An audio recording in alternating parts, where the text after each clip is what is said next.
answer that in a second. I want to talk about Miss Sandy Burtman first. Been a tough night, tough 24 hours. And I just want to make sure every player that played for Skip, that built this into the powerhouse, every fan just knows that that win for her, or that win today was for her.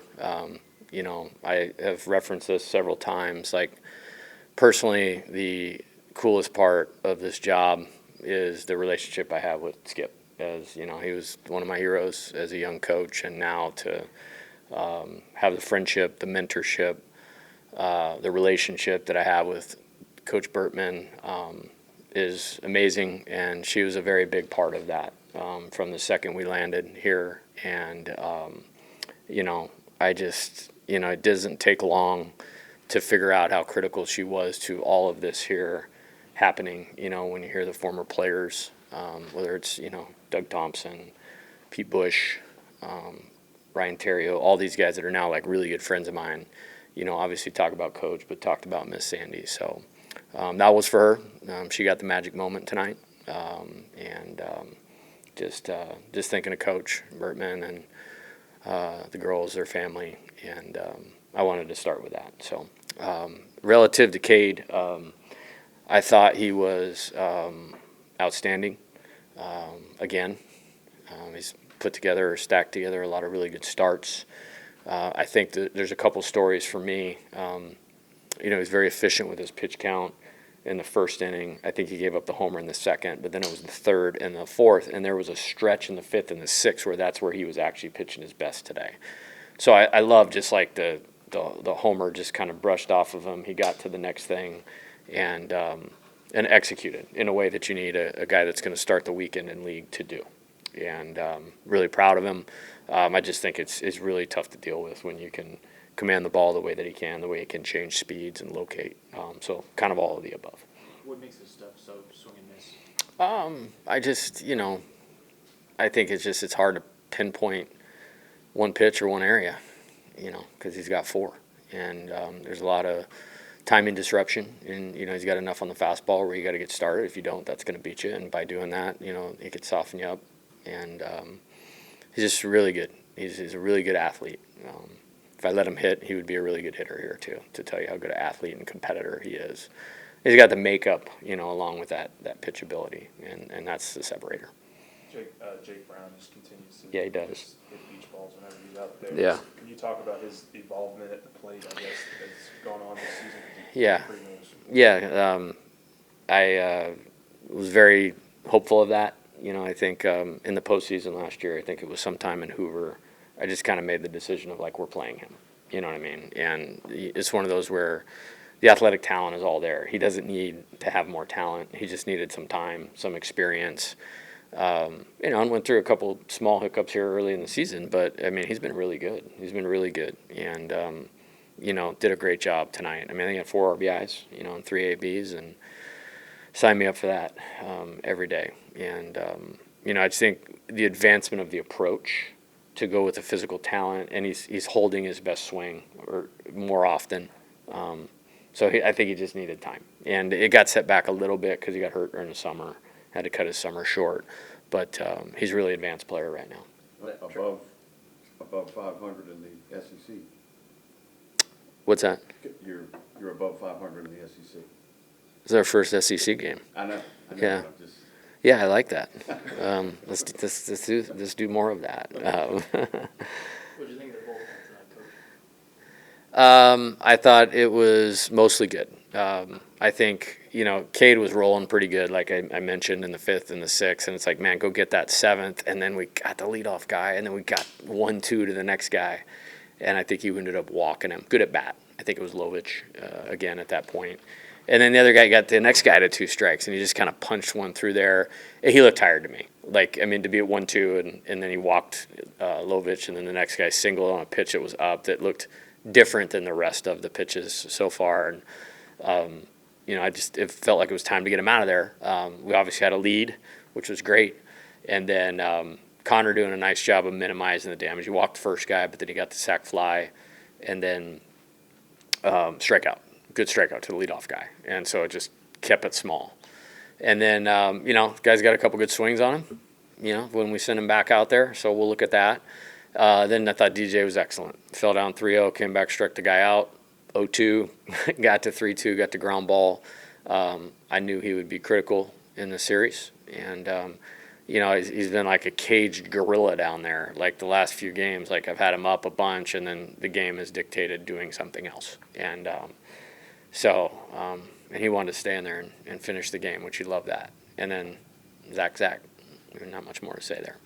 Derek Curiel's first taste of SEC baseball. What did you just like about his mindset when he showed up to the ballpark today? What did you like about his approach at the plate? Yeah, I don't worry ever about his mindset. Some guys are born to play baseball and born to line up the barrel with the baseball, and he's one of those guys. And, his personality, his demeanor, I respect a lot. It's very focused. It's very determined, but very lighthearted at the same time. So things don't bother him, and that's and what I mean by that is, that's usually the sign of guys that have great confidence. Like they can get past small things when you have great confidence, and that's how I view Derek. So I love all those things. So where does that show up today? It shows up with, he didn't have too good at bats. I mean, I can't even remember the first time he wasn't on base in the first inning until today. I was like, huh. But within that at bat, I think it was a 9 or 10 pitch at bat, and that had great positive effect on the rest of the game, and cause us, popping the big inning there in the fourth inning. So I love that. I think he maybe got himself out the next time, and then in spite of that, the guy hasn't been out 2 times in a row in a month, and then slows the game down. Critical AB against Ian Loesch. And, gets a ball up and, gets on plane with it and moves it, ends up being a triple, and this place is going bananas. And then, he ran another long at bat in the last one and smoked that one at the first baseman and set the table for a big 3 runs right there. At least his coach liked those 3 runs. So, really good game by Derek. Coach, what do you make of your team's ability to punish mistakes of the other team? Because there was multiple times that, your players are hit by pitch, or Missouri lost the ball in the sky. Yeah. How do you make your team feel? I think it's, it's a trademark of a good offense. Even in the SEC, even at LSU, college baseball is not played perfectly. There's going to be some mistakes, and I think good teams have an ability to just kind of say, keep giving them to us, and then take advantage of them, being very opportunistic. And I don't think there's anything other than these guys have a really good ability to concentrate in the game, and it allows them to recognize those times in the game and then capitalize. Like, I think that bases loaded situation was set up by, there was a hit by pitch, maybe Stanfield. There was a walk by somebody that set the table for Derek with the at bat. And then we get the sky thing, and it's great. It's part of it, So it's good. Some of that Alex Box magic, the guy brought over here. Yeah, I looked up in the middle of the game, and y'all had 7 runs on only 4 hits. That's kind of y'all's deal, right? just kind of giving what the defense or what the other team gives you, then kind of making a little bit of magic your own. Yeah, and it's good. What I like about our offensive team is we can win in a lot of different ways. I think we had 18 hits the other night and 32 at bats in the game. That's good, And so that was just purely hit the baseball, drive the baseball, extra base hits, clutch hitting. And then tonight it was a little bit of, and this will happen, the pitchers we face are good. This guy's had a pretty good level of success against our team. They ran him one time through the order against us last year, and we didn't score up there. There was a previous appearance. It must have been in 22. I don't remember that long ago. But I think we hadn't scored on him in 6 innings. So we knew it would be a challenge. We prepared hard for the game. I thought the guys did a good job. He made some pitches, which, didn't allow the success to come as quickly as we all want it. But we were well positioned for the 4th inning and did a nice job there. Another quick response tonight. They scored the first 2. Yeah, it was great. Home run for the guys. It seemed like right away. Yeah, I think Josh got hit by a pitch, and then Luis hit the home run. Which that was great to see. The windy day, having to play the game a little earlier with the thunderstorms, that were forecasted tonight.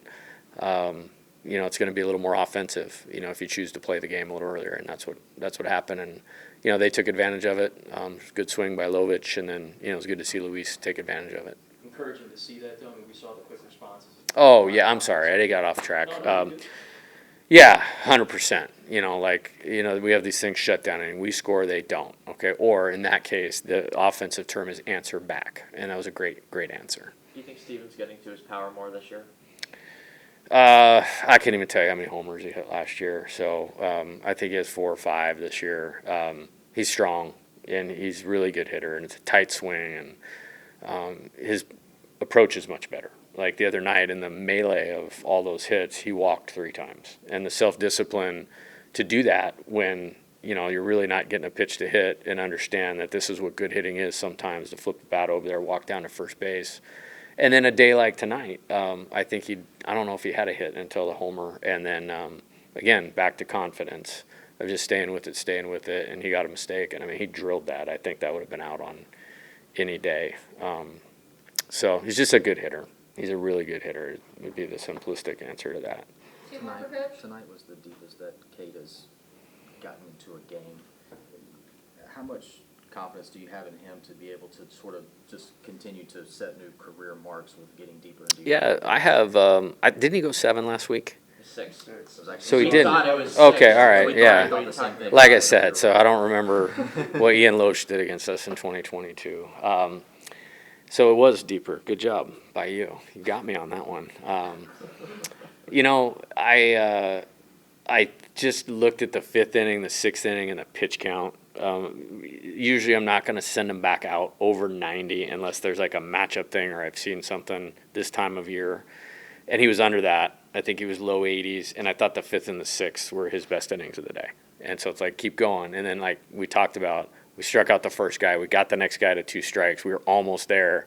Guy took a good at bat, walked, and then he got the next guy to 2 strikes. And then it was like, okay, like this guy's obviously a huge component of how good this team can be. So it was time to get him out after that. I guess what I'm trying to ask is like just how, Yes, it's I a guess good how progression. consistent his, Oh, yeah. like, stuff's been. Like, Yeah, his y'all's yeah. I confidence. thought today, until the last 2 hitters, it didn't look like there was any drop off, and that's a good sign.